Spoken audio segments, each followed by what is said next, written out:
Hi, this is Elaine Fisher, and this is the third in my videos on my journey regarding my urothelial kidney cancer.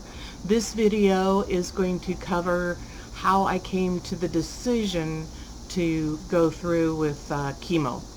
So, first thing I did, of course, was I went to an oncologist. Now, the oncologist, the first thing he said was he wished that he had seen me before my surgery. Generally speaking, in bladder or kidney cancer, this urothelial type of cancer, they prefer to do chemo before surgery, especially in the case of kidney cancer when they're going to remove one of your kidneys. The two drugs that we were discussing were cisplatin and gemcitabine, or Gemzar. And the cisplatin is very hard on your kidneys. So often people with one kidney or older people can't tolerate the cisplatin chemo. And the cisplatin chemo is the most effective on this cancer.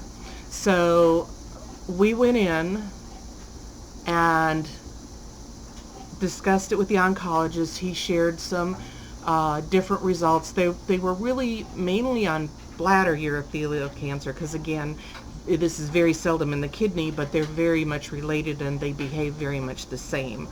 I told you on my previous video that the surgeon did not take out any of my lymph nodes to be tested, which really was a bad thing. And if I had to do it again, which I hope I never lose my other kidney, I would insist that they take out at least a few of the lymph nodes. And one of the studies he was showing me was they found that the more lymph nodes that were removed at the time the kidney or bladder was removed, the less likely it was to come back, or to metastasize. So we said, okay, we'll do the chemo, and he scheduled it for January 31st. And I had had my surgery December 22nd, so he scheduled it for 6 weeks out from my surgery. He scheduled a port, because cisplatin is very hard on your veins, especially if they if they put it in wrong, it can have very bad effect. So it really wasn't a choice. It was that they were going to put in a port. Now, a port is a device that they put underneath your skin. And you can see it, as you can see it sticking out. And then you can see what I call a straw going up to, I guess they use, I'm not sure what it connects to, honestly. I'm thinking the artery here in your neck, maybe the carotid. Or it might just travel back down to your heart, but anyway, it's more of a direct flow there. So they would use this. They take a needle and they stick it in there and tape it up, and they can use it for blood draws and to put in all the IVs. So that made life much easier, because generally speaking, they have trouble getting IVs in me, like many people, and I really would not want to go through that 12 times. So he had told me that the cycle would be, the first day I would get cisplatin and gemcitabine, Gemzar, and fluids. Now they weren't very descriptive to me about what all medication they were giving me. I had to ask as they put up IV bags. But I had told him that I had had some trouble with nausea anyway. I could never figure out what it was, but every so often I would have horrible nausea before all these procedures. So he gave me 2 drugs. They both start with A. I can't remember exactly the name of these drugs, but they're both very powerful anti-nausea drugs. So when I did my first chemo and the girl was talking to me about the different medications, she was saying I would get either this A name or that A name. And I'll try and put those below here in the comments, the exact names. But I got them both because she said normally you get one or the other. You don't get both. So I got both. And anyway, back to deciding to do the chemo. We'll try to do it in logical order here. There is something called chemo brain that takes a while to get over, and then there's something about getting old and forgetting stuff. And then there's also naturally ADD person. So anyway, so I'm sorry if I ramble or get a little confused in telling my story, but I'll try to get it all in. So that's, we left saying that it was going to happen January 31st, and we got a date for the port. Well, after I got home, I was somewhat concerned about all the things I read about the chemo. It was going to be pretty harsh. And sometimes when you have like the type stage 2, for instance, my surgeon thought with the stage 2 that was it. He took out my kidney, the cancer was gone, we didn't need to do anything else other than cystoscopes and occasional CT scans to follow it.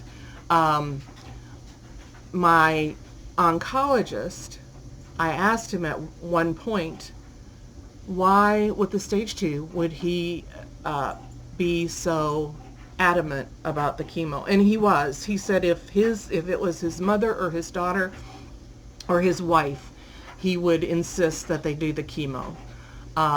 And there are things that I dug up later about my stage that led me to this decision that yes, chemo would make sense. I was also very concerned about the cost, and we did bring up a huge bill. Now I go on Medicare in November, and in November I plan on taking a Medigap policy that should cover everything except I think the deductible of $200 a year. So I asked, could we wait and do this in November?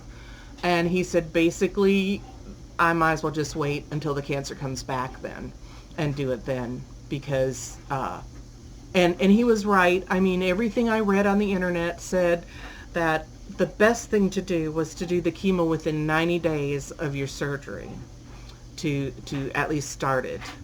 And he really wanted to start it January 31st. But when I got home, I hadn't had enough time to digest all of this. And I really wanted to make sure that I could see my granddaughters before I went in for treatment. And maybe it was even earlier than January 31st. I can't remember the exact date. But anyway, I needed more time. So I called him up and I said, we just need to schedule this a little later on. And of course I had just gone through surgery, so I was recovering from surgery, and that went very well. The doc, when at the 2-week checkup when we went in, and the doctor comes in the room with the sad look on his face, like I'm going to be feeling sorry for you because I know you're in pain.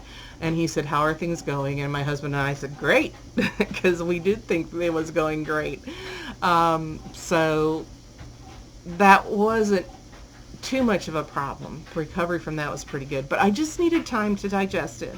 And I'm really glad that I did, because there's another thing that I told the doctor that I wanted before the chemo, and that was a PET scan, because I was still really, up until I started it, I was really hesitant about that decision. I just wasn't really sure that it was the right thing.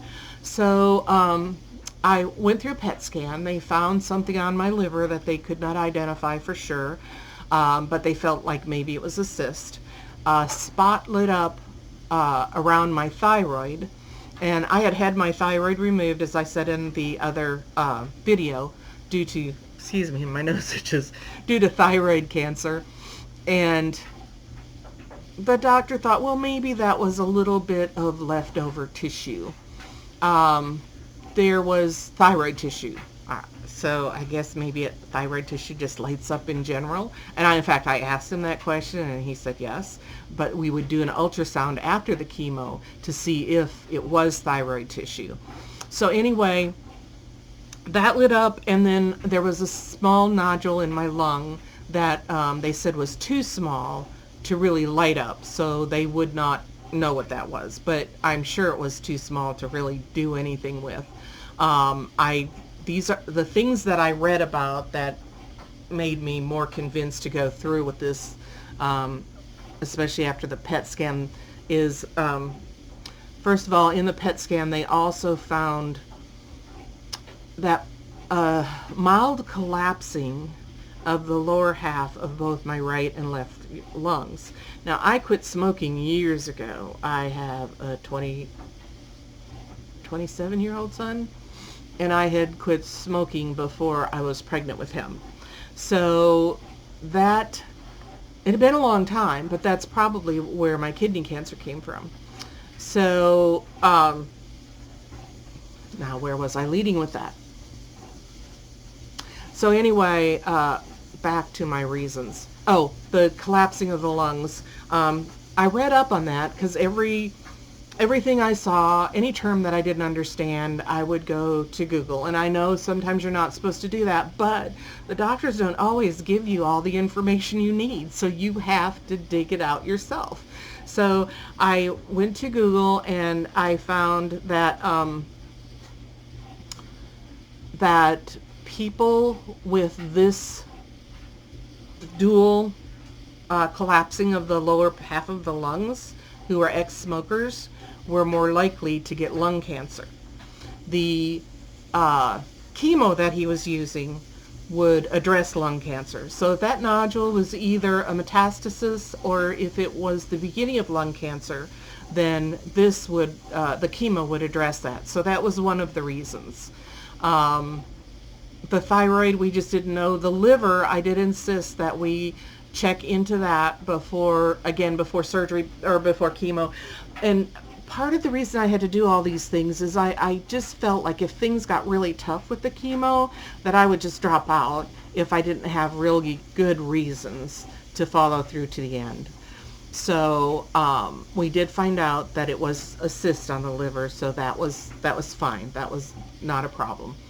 So so that was from the PET scan. The thyroid lighting up and the nodule in the lung, to me, said, yeah, maybe he's right.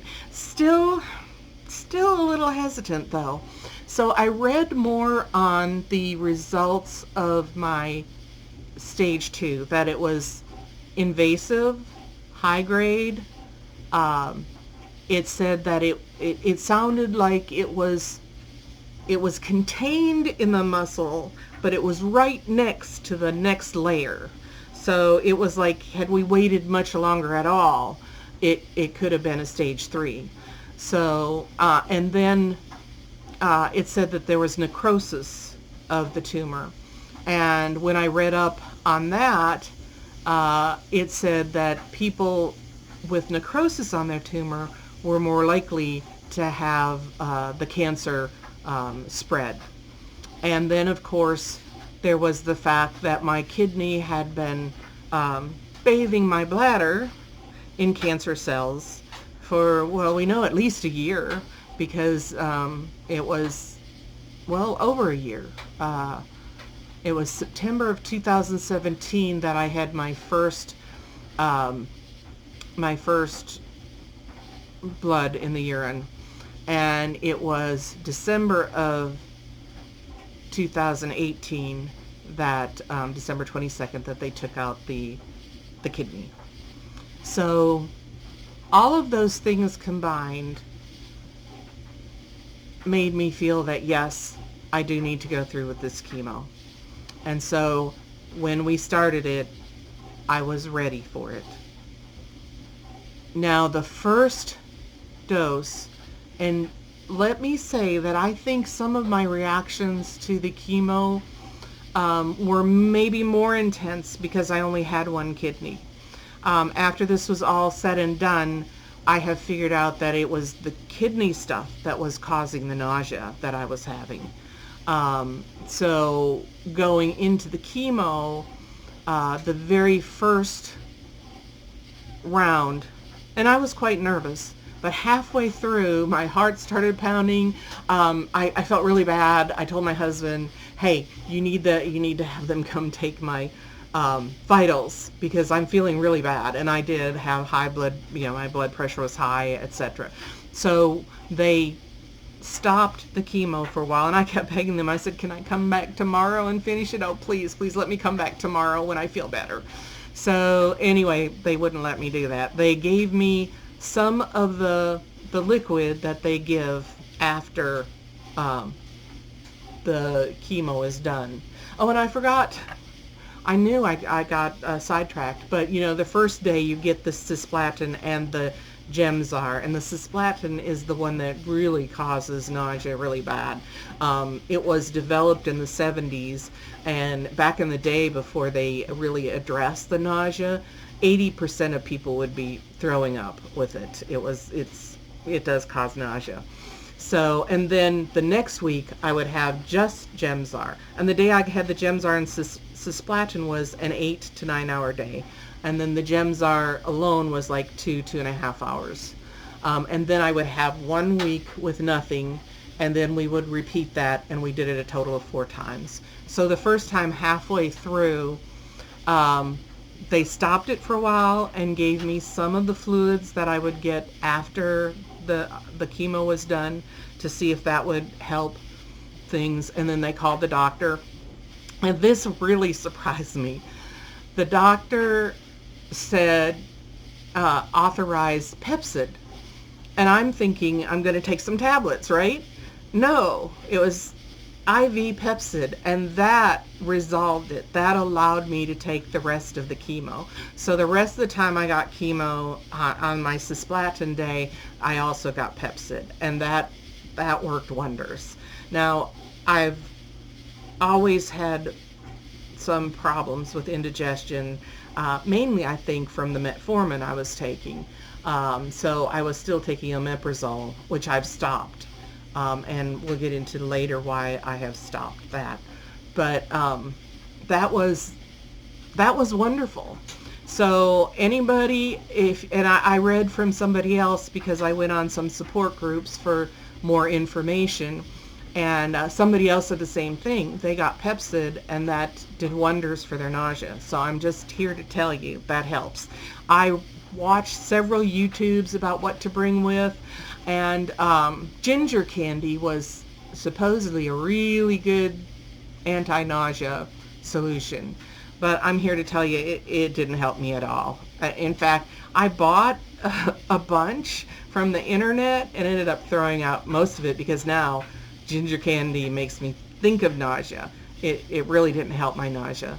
So just FYI, if you want to try it, it's called Gin, and I found some, and I live in a small town in the south, and there's a grocery store called Ingles, and I did find some at Ingles after I had purchased a large quantity on the internet through Amazon. So if you want to try it, I suggest looking at your local grocery store and see if any of them have a small amount, so you can see if that works for you. So I also, and probably on the next video, I'll talk a little bit about the chemo bag that I would bring every time I had chemo.